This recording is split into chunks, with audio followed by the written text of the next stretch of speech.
Welcome to the LumiCast, your premier gateway to the universe of limitless photo editing. Dive into the galaxy of Luminar software and the dynamic world of AI photo editing.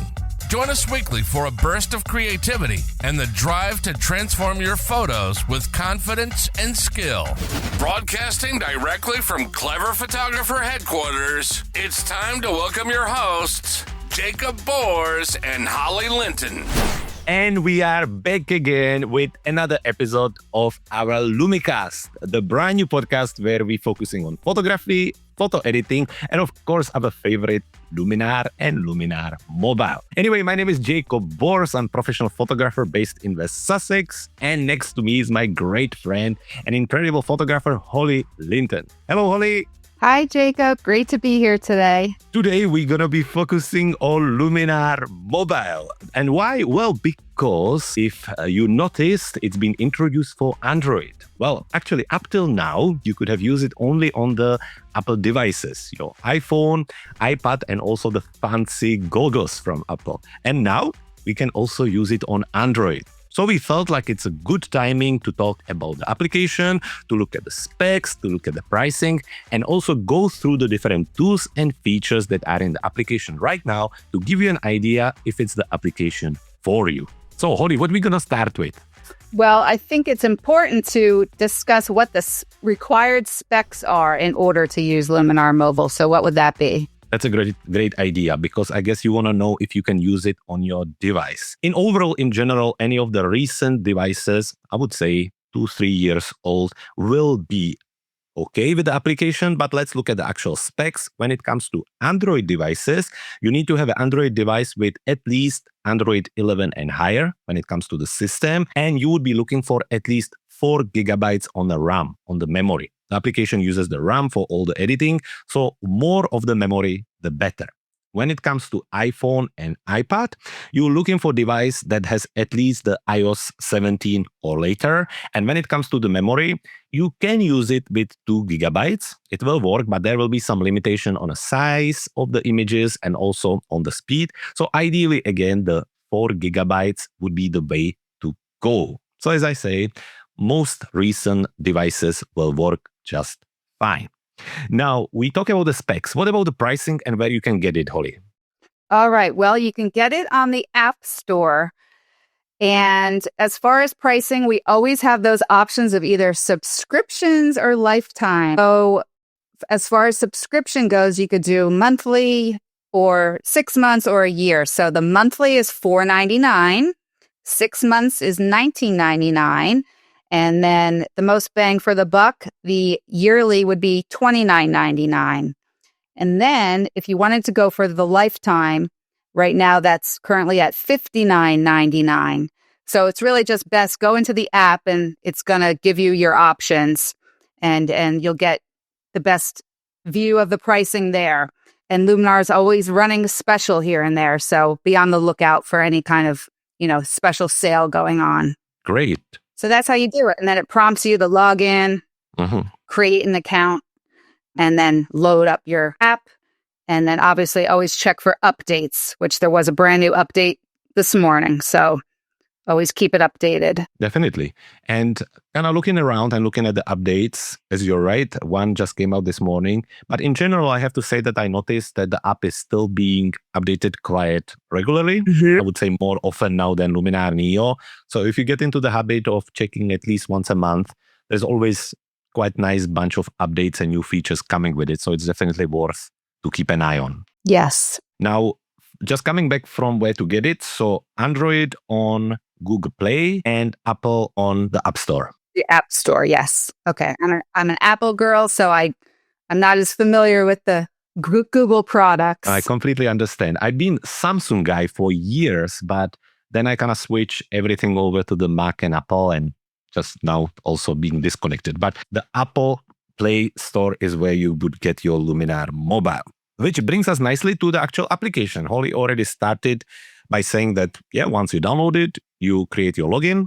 Now it's important to say that your profile you have at the Skylum website, skylum.com, does not connect with this login. There are 2 separate platforms and 2 separate profiles. So if you already have a profile with Skylum, that's fine, but you will have to create new one. To create the account, you can use the traditional ways, your email, Google, Gmail, all of that you can use to log in. And once you log in, you will be able to choose the actual subscription plan. And once you do all of that, it will finally be time to start the editing. And so now would be a good time to go through the different features and different tools. So once you get into the editing module, in general, there is a number of main tools. You can, of course, crop, rotate, and adjust your image. You can also use the built-in erase tool, which works very much on the content aware technique, which basically just looking for the pixels around and try to fit them around. We talked about it with Holly earlier. Sometimes it works, sometimes it doesn't. It's kind of hit and miss. And it really depends on the texture around, and it depends on the size of it, and it just depends on multiple different points. When it comes to the actual editing parts, there is a quite big number of different features. You will find the first tool being Enhance AI, because that's really a quick way to develop your image and see if that's something that you want to do with your photo. Then there is a full number of develop tools, including your brightness, highlights, shadows, white, blacks, contrast, white balance, saturation, and vibrance. Now, I know that Holly used the application for a little bit, me as well. Of course, all the tools are quite straightforward, but I find the saturation and vibrance quite interesting, right? Because it has a kind of little joystick. How did you find it to use that? I think the whole interface is actually really cute. All the way they designed the buttons and dials and things, and even the little icons for the atmosphere and the sky. It's all pretty neat the way that you sort of drag things around. It's very easy to learn. And I think if you're already good at using Luminar Neo, you won't have any problem understanding how to use Luminar Mobile. But yeah, so the way that all the tools are used and the ones you specifically just mentioned, I think they're pretty neat. The idea behind the design of the application is that editing's supposed to be like a game. It's basically like, for you to spend a little bit of time to play around. So that's why it almost looks like a little game, right? Different sliders and controllers. And it's true that some of them are a little bit too small for my liking on the Apple version. But when you use it on iPad version, that's where really all the different features stand out. And especially if you use it with the Apple Pen or stylus, that's where it can be really fun at that point. So I agree that it looks super cool, and it looks like no other photo editing application I've seen before. It just has a really cool design. So I agree. So those are the developed tools, which are your usual traditional ones. What's important to mention here is that the application itself support full raw editing. So if you bring in a raw file, it will use all the data in that file. You can do the full development, including your white balance and all that. So that is really important to mention here. From some of the other tools, Structure AI, if you want to play around with the clarity and details, Relight AI, for those who like to use this tool, you can add brightness or remove it from your foreground and background using this tool. Then, of course, Vignette. And Holly's favorite Skin AI is in this tool as well. That's true. However, I do have a wish list because it has Skin AI, but it doesn't have any eye enhancing. And I find that the eye enhancing is a necessity. So for people who maybe do a lot of selfies, because that's what people do with their phones a lot, is do group pictures and selfies. I think a few more portrait tools would be useful, but specifically the eye. But the skin enhancer is certainly important, but it works fine. For my own selfie, it just doesn't do enough. I'd like a few more tools there, please.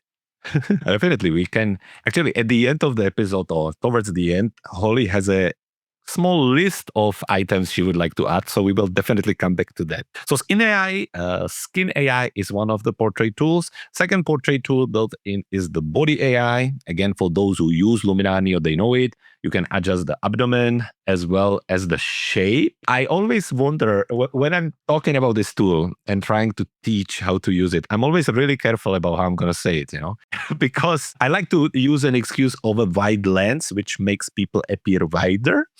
So then this can help to correct it, That's the politically correct way of saying it, I guess. You're right.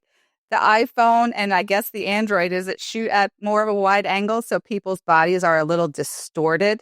But I will share a story because I tried an edit on a selfie of me and I used the body tools and I had like the tiniest waist and my arms were just so fat. So it was ridiculous. So I think it's important to be honest about how some of these edits can turn out. So you just have to use it. Maybe for certain pictures, it'll work better just to kind of trim somebody a little bit. But you have to keep your eye on it. So if you're looking at it on your small phone, you might want to put it onto the iPad just to see what it's really doing. Definitely. Yeah, I agree. You got to be careful. One interesting point here as well, as I'm doing lots of tutorials on Luminar Neo and looking around at my colleagues, other content creators, I haven't seen a single person showing this body AI tool on a portrait of woman. Everybody teach it on a portrait of man for some reason, maybe out of respect for the for the woman out there, So it's really the beer belly tool, isn't it? That's exactly it. That's exactly it. Okay, let's leave the portrait behind us and move on some of the other features and tools, which includes landscape tool, which is one of my favorite, with the traditional golden hour slider, which can add a really nice warmth, foliage enhancer slider, and also fog and dehaze slider. So those are really important. Of course, you will get access to your curves. You will get access to the details and sharpening tool, and also quite interesting monochrome tool. The monochrome tool basically allows you to turn your image into black and white and then control one of the dominant colors in it. So it's interesting, but you can also do it with a simple saturation into -100 and then still play around with the other tools. So there are two ways on how you can turn your image into black and white.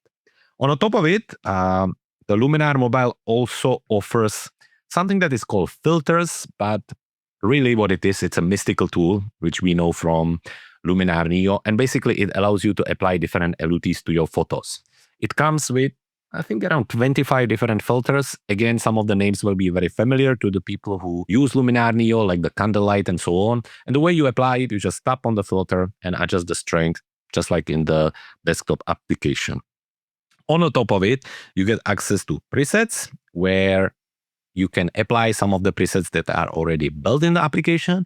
But furthermore, now you can also create your own presets, which I think can be really handy, especially if you working with multiple photos from the same shoot, and you don't want to overdo it over and over again.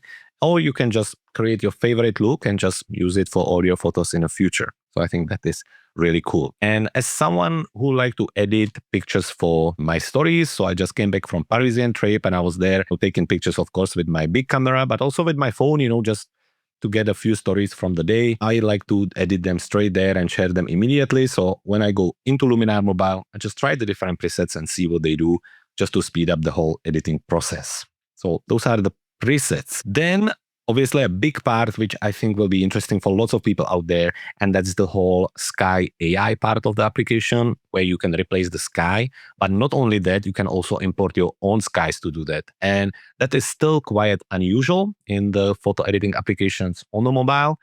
Even though there are some great photo editing applications out there, this I think is really big advantage of Luminar Mobile. It's really easy. Just like on the desktop app, you bring your phone, you bring your image into the application, you just select the sky, it will scan the image, create the mask, apply the new sky, and then pretty much all the same adjustments like on the desktop can be made there. You can adjust the masking, you can move the sky, flip it, you can apply the different adjustments, make it darker, brighter, warmer, and so on. And you can create pretty cool result just from your phone, which I think is quite incredible. So I'm a big fan of the Sky AI.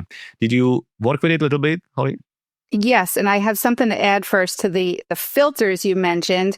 They're so cute because they're like little rolls of film. So I find that feature just adds a nice little touch to it.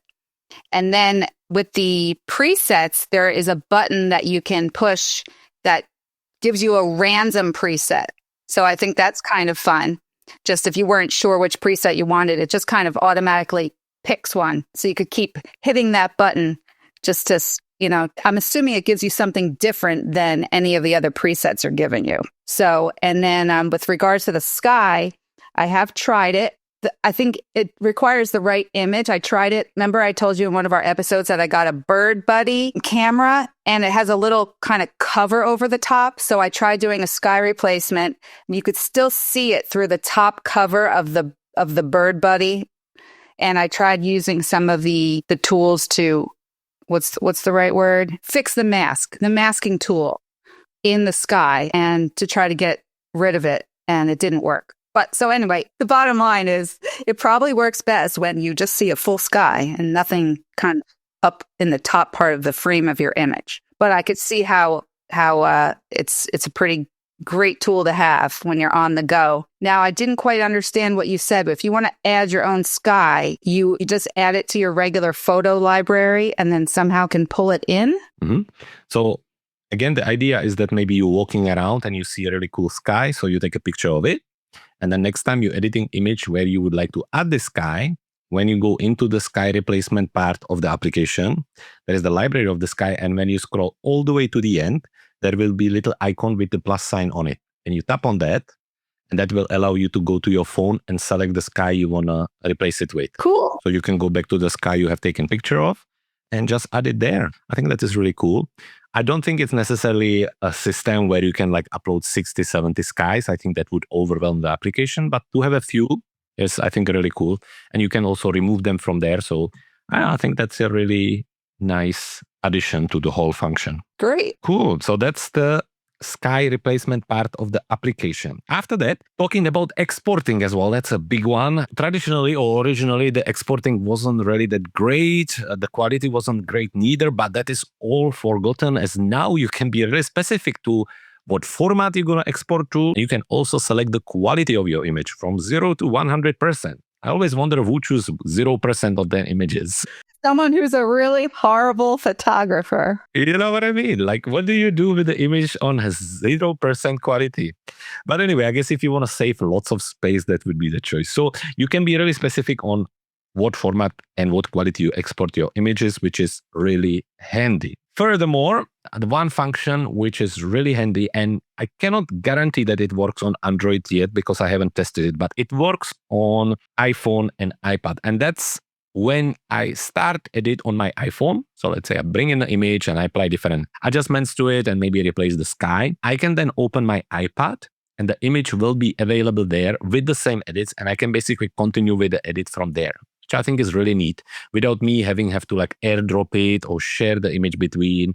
Basically, I can continue simultaneously editing the image from the two different devices or two other phones or whatever. And more importantly, another update on that as well is in past, you would bring the image into the editor, make the edit, and when you would be finished, when you would exit the app, you will not be able to continue with the edit anymore. It would be like forgotten. You could only do it like in one go.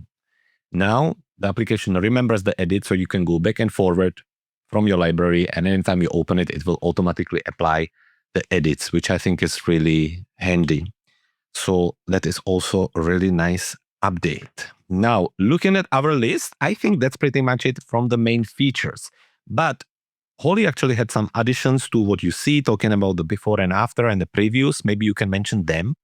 Okay, yeah. I mean, you can just simple tools like, before and after, you push down on the actual picture to see the before and after, and you can go back as many steps as needed if you had to undo something, and you can revert to the original with the tap of a button.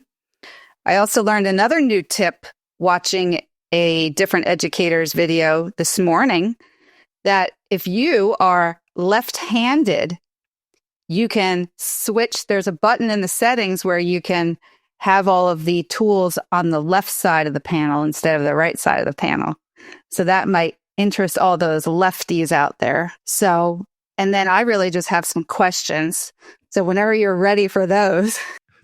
Definitely. So we went through all the features and tools. We had a look at the very simple use of the application. Of course, everything is very native and very, how would you say that? It's just really easy to use. You just use your fingers to pinch into zoom and double tap on the image to bring it back to fit it to the screen. And there's the before and after and so on. And now we're going to take a quick break. And after that, we're going to come back to Holly's questions as well as the list of the missing tools that we would still like to see in the application. So don't go anywhere. We'll see you in a minute.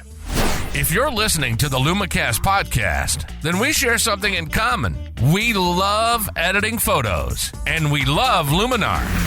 It's almost breathtaking what this amazing tech can do for you. On our website, you'll find countless different things to help you be more creative than you ever thought imaginable.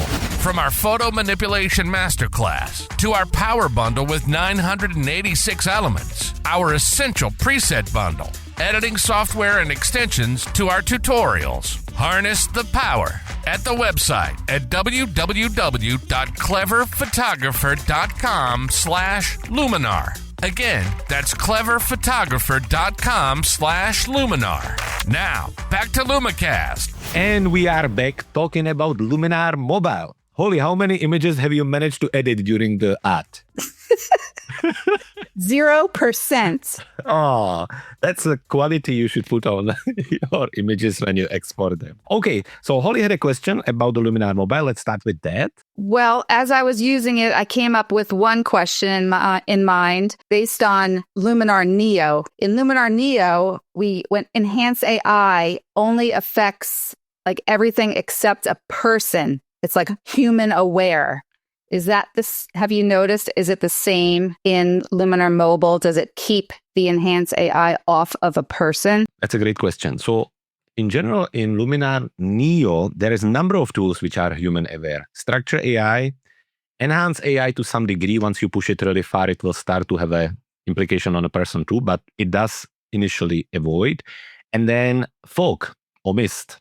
Also, when you use atmosphere AI is the tool, I think. Mm-hmm. So atmosphere AI, structure AI, and Enhance AI are the human aware tools, which when you apply them, it will try to avoid the person. And on the phone, sometimes it works, sometimes it doesn't. So I think it's meant to avoid the human, but it really depends on the image and what's on it. So it will either do or not. So it's a good question, but yes, I would say the answer is yes. But when you get to so let's say up to about 50% of the adjustment of the tool. Once you go above 50%, let's say with the structure AI, which you go 60, 70, it will start to apply the clarity and structure also to the human in the image. So I don't really have questions, just because I've tested it out.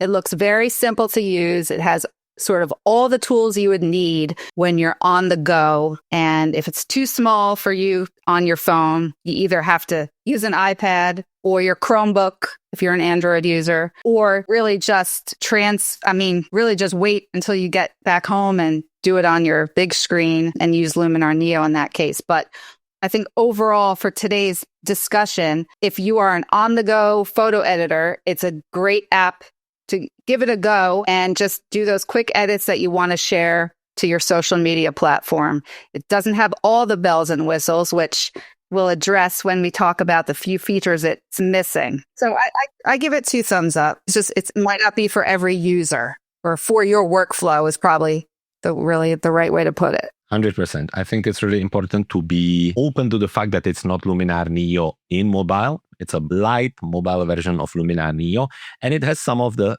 fun features, but it will not replace the desktop application yet. And I guess we're going to go through the missing feature. But before we even go there, one quick one, which when I look across all the comments, I think one thing that people talk about and missing is the masking feature. And you may gonna not mention it in your part in a second, but I just want to say straight from the beginning, if you're looking for a mobile application that does have a masking, this is definitely not the one.